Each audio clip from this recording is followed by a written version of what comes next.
This week on the agenda, the rise of AI. We'll see what the high-level delegates at the Web Summit in Lisbon really think about the future of technology.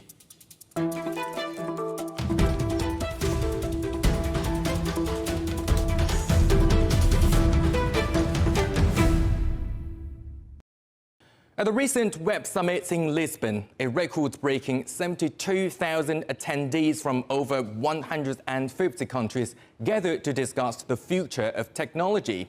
Unsurprisingly, the transformative potential of AI took center stage, with much focus on the first ever legal framework on AI, the EU's AI Act, which came into force in August this year. At the summit, I spoke to Gabriele Mazzini, the team leader behind the Act at the European Commission, and asked him how he defines AI. So on the definition of AI, we wanted to align with an international concept. So we took as a basis for the definition of AI the definition offered by the OECD in 2019. However, that definition was not meant for a legal text, but more for a policy-related text. So we made some adjustments, and notably, we included an annex indicating a number of techniques that should be used for a system to be an AI. Now, that annex has been dropped, which is, I believe, is a bit somewhat unfortunate, because somehow now we have a definition that is quite condensed, and it needs to be read with a quite elaborate recital. So I would expect in the next couple of months also the Commission to provide guidance on that, to provide legal certainty. When it comes to the risk-based approach, that's the fundamental idea of the AI Act. And it's the idea to regulate not the technology as such, but to regulate the use cases. Meaning that depending on how the technology is used and the risk that it may create, then the regulatory response could be different. And so we identified 3 risk levels, essentially. The first one is for uses or applications that should be prohibited because they create a risk considered non-acceptable. The second category of risk is related to applications that pose a risk considered high. So that means that the application doesn't deserve to be prohibited because there are trade-offs, so there are advantages and disadvantages. And so our approach is to say we don't want to prevent the use of those applications, but we want to make sure that those applications are compliant with safety, with fundamental rights. And finally, the third category is around systems where the risk is fundamentally linked to a lack of transparency. So the law says essentially you have to disclose that you're interacting, for instance, with a chatbot. We want to make sure that as a human, we do not treat an AI the same way we treat another human being, because an AI is a software, is a machine. So the EU AI Act was proposed by the European Commission in 2021. Up until it was passed in 2024, I believe there must be loads of amendments and changes throughout the law-making process. With AI evolving so rapidly, what mechanism do we have in place that can make sure that we can catch up with the change of AI? So we introduced a number of mechanisms. I just give you 3 examples. The first one was what I just mentioned before around the definition of AI.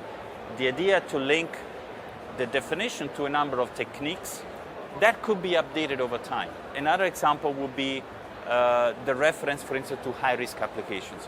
How do we make sure that in the future we can update the risk of high-risk applications if maybe we have new products that come to the market that we had not foreseen at this time?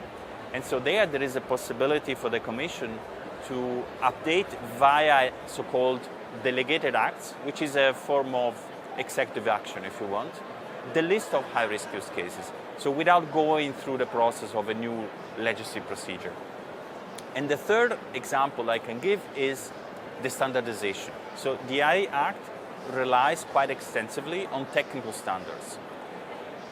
And the idea is to allow essentially the law to remain stable over time in determining what are the essential requirements, the essential legal requirements, but allowing the technical solutions to update themselves over time. And the standards are developed in a co-regulatory fashion, we say, meaning together with industry and stakeholders. And so the standards could be updated in principle much more quickly than the legislation.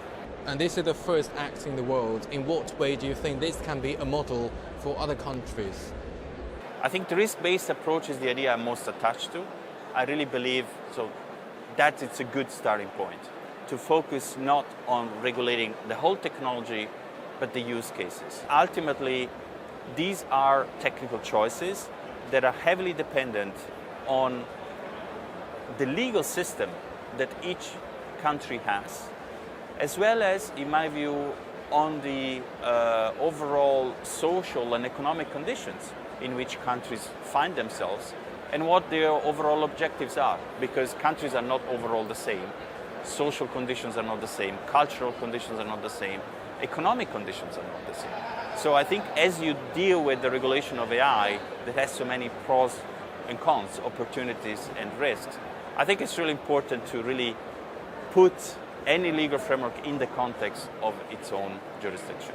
The EU aims to be a global leader in safe AI. I think this question has been asked a lot. So how can it balance the need for safety in AI usage while, in the meantime, fostering innovation and development? When you were working on the Act, did it occur to you, okay, if I put this term in it properly, it will suppress innovation? So we started with the idea that basically ethical AI is good business. Then there will be an uptake of the technology because the technology can be trusted. So the law should aim to enable that trustworthiness, right? So in that sense, ethical AI is a good business. And I think it's impossible to disagree with that, right? But of course, at the same time, in order to ensure that AI doesn't lead to unintended impacts, you have to put some constraints around the way you develop it. And that is really the crux of the matter. So the quality, the timing, the scope of the rules that you put will have an impact on innovation. And I think that for me, the most important goal to achieve was essentially to make this step according to what we were aware of, make this step according to what we knew. So essentially regulate based on evidence. And in order to minimize indeed the negative impact on innovation, because generally, if you put some rules, you put a boundary on innovation, is also to make sure that those rules are clear. So essentially provide legal certainty. So the Act is in the context of the European Union. I'm just wondering how the Act may impact businesses from other countries that want to get into the EU. Let's say an American company that uses AI in the healthcare industry, let's say, and that is used by an EU citizen. So those businesses will be impacted, in fact. So if you have an American company that wants to market in the EU a certain health-related application that is considered high risk, then that company has to comply with the AI Act exactly because it wants to market that product in the EU. So that's the logic of the AI Act. It's a so-called product regulation. So it captures all systems, all AI that are classified as high risk and that are accessible to the EU market. And that regardless of whether the provider of the system or the manufacturer is based in the US or in China or in Europe. So that's the fundamental approach. So in that sense, it impacts everyone who just wants to essentially sell their products in the EU. Since its move to Lisbon in 2016, the Web Summit has become the key global gathering for the tech sector. But how has this influenced Portugal's own approach to technology? To learn more, I spoke to Fernando Alexandre, Portugal's Minister of Education, Science and Innovation. It has been amazing. So we have had this event for 8 years, I think. So it brings a lot of people from all over the world, from the tech sector. So the tech sector is a goal that we define for the Portuguese economy. So we have to to build, to invigorate our ecosystem, and there is a lot of interaction between people from everywhere, with Portuguese students, innovators, researchers, and so it really has been having an impact on Portugal. As Minister of Education, Science and Innovation, how do you see events like the Web Summit here impacting tech education and skills development in Portugal, particularly among young people? Of course, this is the fact. Well, we are receiving more than 1,000 students every day. They come here from our schools, from the elementary school or the high school. So it's a way to get in touch with this environment, this vibrant environment, all focused on tech.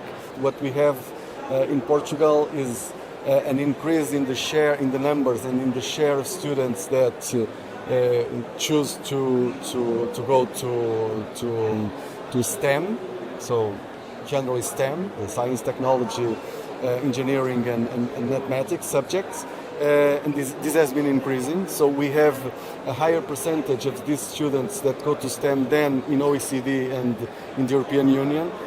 We have to feed all the systems since the beginning, inspiring children to follow that path, and in the end, if everything goes as expected, they will take a significant share of them will take a degree in tech sectors, and they will contribute to improve our innovation ecosystem, because what we want is for them to more and more think about how to translate knowledge into solutions for social problems and of course for economic problems.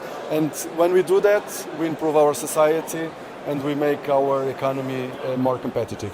And artificial intelligence is a prominent topic in the tech sector. Do you bring AI to the classrooms now? Yes, ChatGPT is everywhere, so it's the most used tool in Portugal. Of course, there are others, and we know that AI is a general purpose technology, so it will affect all sectors, all dimensions of our life and our economy. And of course, Portugal is not only very committed in using AI to make our society a better society and our economy more competitive, but also to develop the conditions such that research in AI is done also in Portugal. Okay, so the Prime Minister recently just announced here in the Web Summit that we are going to develop our first LLM model in Portuguese language. So ChatGPT is allowed to be used in classrooms by students and the teachers now. You know, in a lot of other countries, they're worried that ChatGPT probably would impact the students' ability of critical thinking. Yes, you have to have critical thinking to use AI in general. So, of course, AI, one of the implications is that we will have to rethink what skills we should develop in the students, because as AI is a technology that will be a complement in some cases, in other cases it will be a substitute. We have to rethink what are the skills that we should develop in our children and in our students as a whole. And even for teachers and professors in universities, of course, they have to take that into account. Because I am a professor at a university, and of course, I know that my students, they are using AI, usually ChatGPT, and what we have to do is to have the strategies. As a professor, you're not worried about plagiarism among your students? Of course, any professor is worried about that. But if they use ChatGPT extensively, it could be a problem. There are strategies to circumvent that, even when they are using AI applications. That's the challenge, because to forbid is not the way to do it. So you fully embrace the usage of ChatGPT and AI in education? The difference in the future will be between the ones that manage to use it properly, and of course, as I told you, we need to have specific skills and competencies we have to think about that, okay? How the use of AI will affect the skills that are more relevant, such that you can really benefit from AI, and the ones that will stay behind, they will lag behind because they do not use AI. So you think we need to learn to dance with ChatGPT, with AI? ChatGPT or other applications, AI applications, but that's the way we have to follow, that I'm sure. You are really positive about the use and the utilization of AI. We know that EU has rolled out the first AI Act to regulate the development of the technology. Because the European Union values a lot privacy. Okay, that's something that I think it's quite distinctive of the European Union. And so it's our culture, it's our values. And I think for the world it is important to look at Europe, because AI has a lot of potential.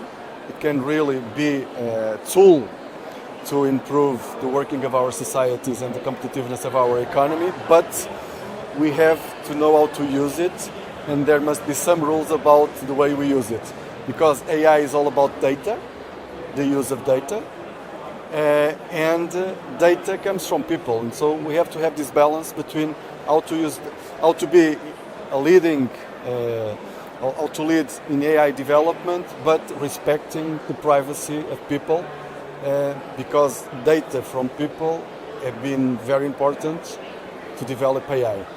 But so we have to, and I think Europe, in several circumstances, have shown that this balance is positive. So I expect that all over the world they look at us and see that it is possible to be a developer and to use and benefit from AI, but at the same time respect the privacy of people. The AI landscape in Europe, what I feel is it's still very dominated by American companies, and I don't see too much presence of Asian companies, so companies from East Asia. It seems like these two parts of the world are developing their own technologies, their artificial intelligence in parallel. Do you think it's because we have more competition than collaboration at this point? Maybe. These technologies are in the very beginning stages, so I think the main players are, so we're talking about ChatGPT, OpenAI. It was like 2 years ago. Okay, I think, and the impression that we all have is that these are disruptive technologies. They are game changers. China, Europe, the United States, they all know that this is a very important technology, and I hope that all these regions that are that contribute for more than half of the world GDP, they are wise enough to use such relevant technologies to make the world a better place. Thank you very much. Thanks a lot. Thank you. Still to come here on the agenda, AI in Serbia. We'll hear from the country's Minister of Innovation, Jelena Begović.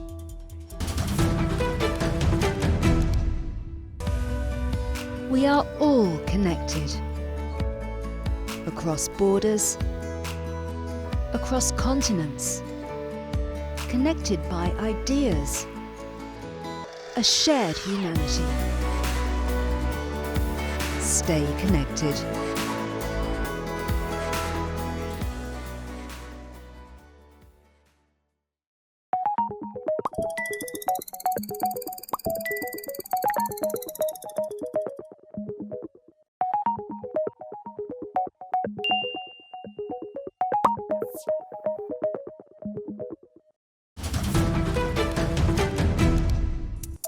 Welcome back to the agenda. Before the break, we heard about how the EU and Portugal in particular are navigating the rise of AI. But what about countries from outside the EU? What's their approach and what drives their interest in events like the Web Summit?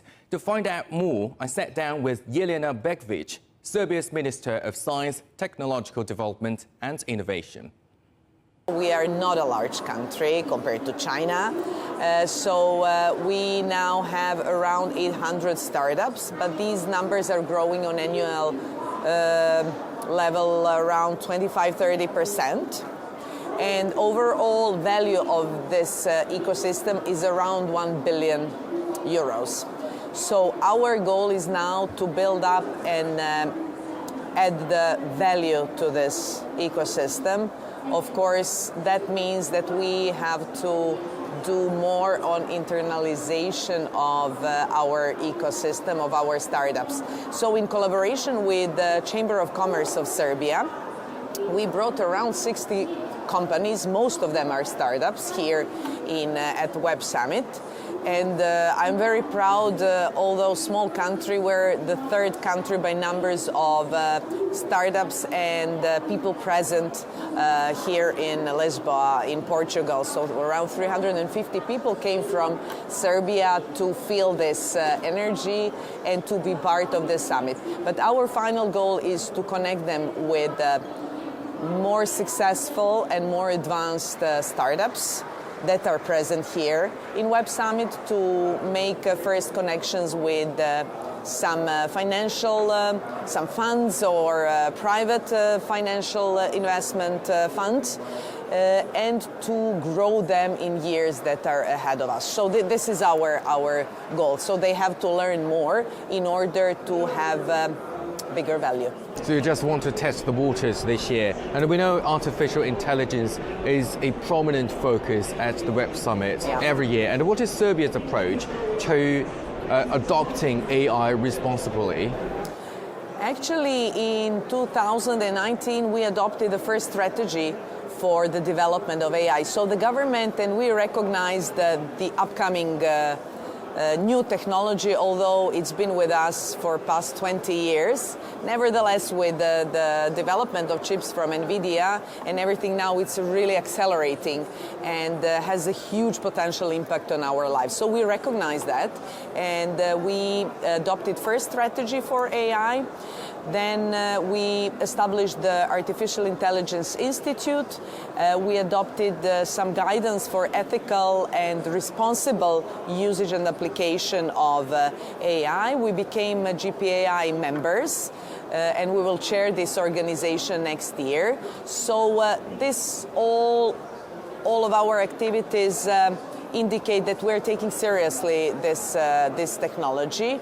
I know that there are big challenges on a global level with these technologies, and usually with new technologies that are developing so fast, the policies, legal framework, ethical guidance is always lagging behind. We are really trying our best. We are now preparing a new strategy and a law on AI, so we will try to at least define some framework where we should head in the future with this technology. And what do you think Serbia can contribute to the draft of the regulation of AI?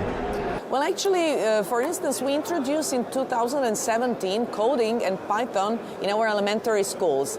So back at that time, we already recognized that we have to prepare new generations how to use it wisely for the good cause, how to educate young generations to be prepared for this technology, which will be the basic tool for them in the future. So we also introduce AI in secondary education and then later on in higher education.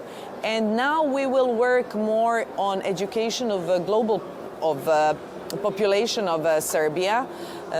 So everyone is at least at basic level educated and knows what AI is, what are the potential threats, because we have to know with new technologies the challenges that are following and present with them. So this is what we are doing. But also what we see is that now AI and merging convergence with life sciences, particularly biology, biotech, will open completely new fields and in parallel new challenges when it comes to ethics and policies, but this is something that is coming. And Serbia has invested heavily in artificial intelligence and now is trying to get into the European Union. And the EU, we know, has rolled out the EU AI Act already. to reining or to regulate this industry, since we have invested so much in boosting and developing AI? But if Serbia joins the European Union, do you think that would probably force you to fine-tune your policy in the future? Well, as an accession country, we are fine-tuning our policies, most of our policies with the EU, and that's a process. So once we join EU, we will have to, align with the existing policies. Nevertheless, policies are like living things. They can be changed, according to the reaction of the startup community, of the private sector, also in Europe. Europe is facing a huge challenge to stay competitive with new technologies, particularly when we have two big players like United States and China that are becoming really technological giants and the drivers of the innovation in the world. So Europe has to position itself. New technologies have to be regulated, but to keep the balance, not to over-regulate it, so to keep the further development, it is not an easy task. So I do expect that these policies will have to change once they are being tested live, in the environment. So we will see where the policies on a global level, but I think that we do need global policies for such powerful technologies, like we did for the nuclear. It was, defined on a global level. It was controlled and still is controlled on a global level. I think that such a powerful technology like AI requires, consent on a global level and then some legal framework that will at least control to a certain level the development and application and usage of this of AI. But again, it's easier said than done, isn't it? I mean, when it comes to global consensus, unfortunately, it's very difficult. Yes, the global geopolitical situation is, I would say, quite complicated, quite challenging, and it's influencing everything, including the tech development, including startups, unfortunately, including science, which should not face the borders, but unfortunately it's facing. I hope that better times are ahead of us, but we all have to work on it.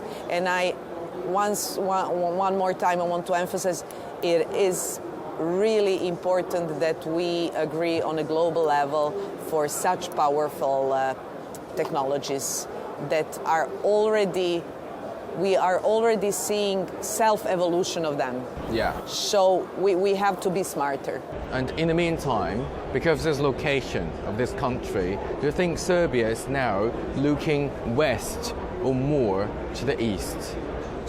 How do you see international cooperation Serbia, between Serbia I live there. It's a mixture of everything. And I'm quite proud that we are not taking sides. We're following international law. We are supporting, everyone to follow more international laws, but we see our country like we have been throughout our history. Somewhere in between, everyone is welcome. We want to collaborate with everyone on different levels when it comes to technology, science, knowledge, economy, because we do see that only through networking and collaboration we can advance as a country, as a region, but also as a humanity. Because, we live on a quite small, tiny planet, and I think we should more collaborate. Thank you very much. Thank you. You can watch every episode of The Agenda in full on CGTN Europe's YouTube channel. And for exclusive extra content from me, my guests and the rest of the team, don't forget to check out The Agenda Show on TikTok. Coming up on a future agenda, falling fertility, why governments around the world are urging more women to have children. But for now, from me, Jianhua, and all the Agenda team in London, that's goodbye.